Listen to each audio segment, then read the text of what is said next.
Good morning friends. जो आज का टॉपिक है प्रोबेबिलिटी में वो है रैंडम वेरिएबल। तो रैंडम वेरिएबल क्या होता है पहले ये बताऊंगा।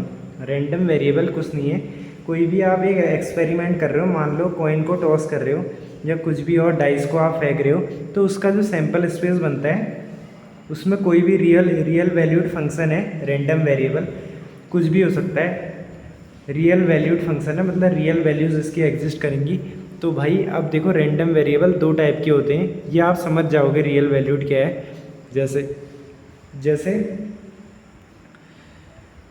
रैंडम वेरिएबल में दो आते हैं, एक होता है डिस्क्रीट, एक होता है कॉन्टीन्यूस। तो डिस्क्रीट जो होता है वो तो काउंटेबल वैल्यूज़ ले सकता है, मतलब जिसको आप काउंट कर सकते हो, जैसे 0 1 2 3 4 या 5 6 कुछ भी हो सकता है।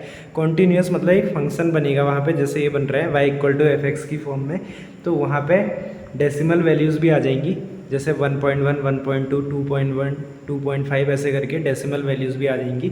तो डिस्क्रीट में जैसे आपने मान लो 3 कॉइन को टॉस किया, 3 कॉइन टॉस कर रहे हो आप, तो रैंडम वेरिएबल मैंने वहाँ डिफाइन किया एक्स से, कैपिटल एक्स। तो वो रैंडम वेरिएबल कैपिटल एक्स है ये वाला, और ये कह रहा है number of heads in a toss of 3 मतलब इन अ टॉस ऑफ 3 कॉइन्स। तो भाई 3 कॉइन को आप टॉस कर रहे हो तो नंबर ऑफ हेड्स जो है वो एक्स बता रहा है, कैपिटल एक्स, वो है रैंडम वेरिएबल।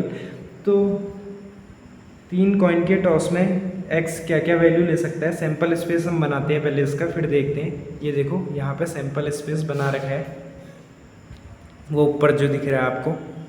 तो इसमें क्या है, या तो 3 टेल आएंगे, 2 टेल 1 हेड आएगा, टेल हेड टेल टेल, मतलब ये इसका मतलब है पहले कॉइन पे टेल आए, दूसरे पे भी टेल, तीसरे पे भी टेल, दूसरा वाला है पहले 2 कॉइन्स पे टेल, लास्ट पे हेड, ऐसे करके ये tail head double tail double head tail head और ट्रिपल हेड।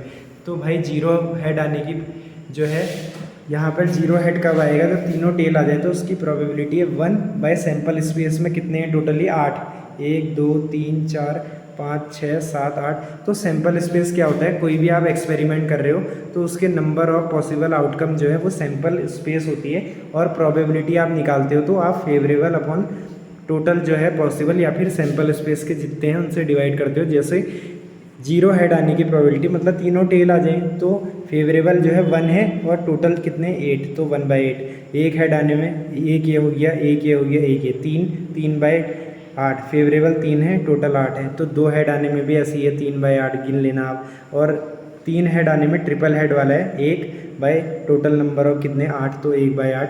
तो मैंने ये यहाँ टेबल की फॉर्म में लिख दिया, डिस्क्रीट जहाँ पे होगा तो ऐसे टेबल बनेगी। 0 1 2 3 एक्स है, मतलब कि नंबर ऑफ हेड्स है, 0 हेड 1 हेड 2 हेड 3 हेड, नीचे है उनकी प्रोबेबिलिटी 1/8 3/8 3/8 और 1/8। तो भाई डिस्क्रीट में क्या होता है, जो प्रोबेबिलिटी जो पी एक्स में लिख रहा हूँ ना, इसे हम बोलते हैं प्रोबेबिलिटी मास फंक्शन। तो सिग्मा जो है टोटल, सिग्मा मतलब प्रोबेबिलिटी फंक्शंस का जो मास होता है, प्रोबेबिलिटी मास फंक्शंस का जो सम होता है वो 1 होता है, सिग्मा पी एक्स = 1। ये आप जोड़ के देख लो, 1/8 3/8 3/8 और 1/8, ये हो गया 8/8 यानी कि 1। तो PMF यहाँ पे बोलते हैं हम डिस्क्रीट के केस में, जो होता है प्रोबेबिलिटी मास फंक्शन, तो उनका जो सम होता है 1 होता है। और कॉन्टीन्यूस जहाँ आएगा वहाँ बोलेंगे प्रोबेबिलिटी डेंसिटी फंक्शन, वो है स्मॉल fx।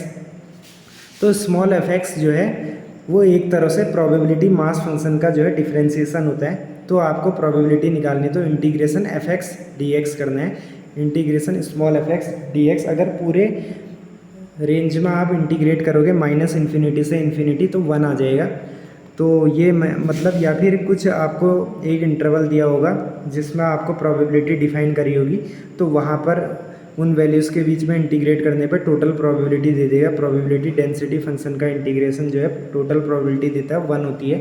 और एक यहाँ पे हम डिफाइन करते हैं एक टर्म जो कि कहलाती है एक्सपेक्टेशन या फिर मीन, तो उसे हम बोलते हैं कैपिटल EX, है ना, उसे बोलते हैं एक्सपेक्टेशन और मीन। तो कैपिटल EX जो है वो होती है सिग्मा x px। ये तब लगेगा जब डिस्क्रीट हो, तो summation of x into P x, x जो है 0 हो सकता है, 1 हो सकता है, 2 हो सकता है, 3 हो सकता है।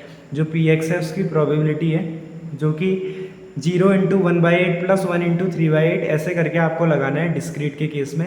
Sigma x into P x मतलब जो x की जितनी वैल्यूज़ है उसको उसकी प्रोबेबिलिटी से मल्टीप्लाई करना है हर एक वैल्यू को और फिर समेसन कर देना है सबका, तो ये कहलाएगा मीन। और भाई अगर यही कॉन्टीन्यूस हो गया तो ई एक्स जो होगा आपको इंटीग्रेशन से मिलेगा x into F x D x. कर वही रहे हम एक्स इंटू पी एक्स का समेसन, लेकिन यहाँ पर जो है इंटीग्रेशन अप्लाई होगा क्योंकि वेरिएबल है डी एक्स। तो भाई इंटीग्रेशन बिटवीन द रेंज या फिर इंटरवल की जो दो वैल्यूज़ हैं उनके बीच में, यहाँ तो माइनस इन्फिनिटी से इन्फिनिटी लिखा है, मैंने इंटरवल को पूरा इनफाइनाइट माना है, लेकिन अगर इंटरवल की वैल्यूज़ डिफाइन कर दे तो आपको ए से भी इंटीग्रेट करना है, integration x F x D x. तो भाई वो दे देगा आपको मीन या फिर एक्सपेक्टेशन, तो क्वेश्चन में लिखा होगा अगर ये पूछ रहा होगा।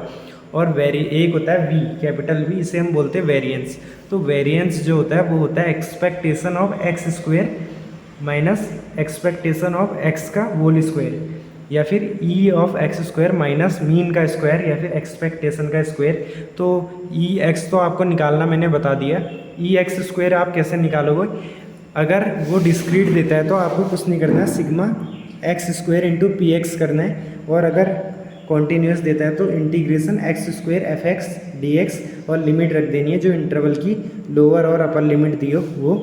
तो ई एक्स स्क्वायर वहाँ से आ जाएगा, और ई एक्स तो आप सिंपल निकालना जानते ही हो, उसका स्क्वायर, तो ये वेरिएंस दे देगा। वेरिएंस का जो रूट होता है उसे हम कहते हैं स्टैंडर्ड डेविएशन, तो वो भी काफ़ी इंपॉर्टेंट चीज़ होती है स्टैंडर्ड डेविएशन। वो अगर पूछेगा क्वेश्चन में तो आपको कैलकुलेट करना होगा, रूट वेरिएंस कर देना है अंडर रूट। तो भाई ये बन गई पूरी वीडियो, इसको आप एक बार अच्छे से देख लें। और प्रोबेबिलिटी का रैंडम वेरिएबल टॉपिक है, बहुत इंपॉर्टेंट है गेट के पॉइंट ऑफ व्यू से, तो इसको अपलोड में मार दूंगा वीडियो को, और ये आप नोट्स ज़रूर से लिख लें कॉपी में। तो भाई बाय।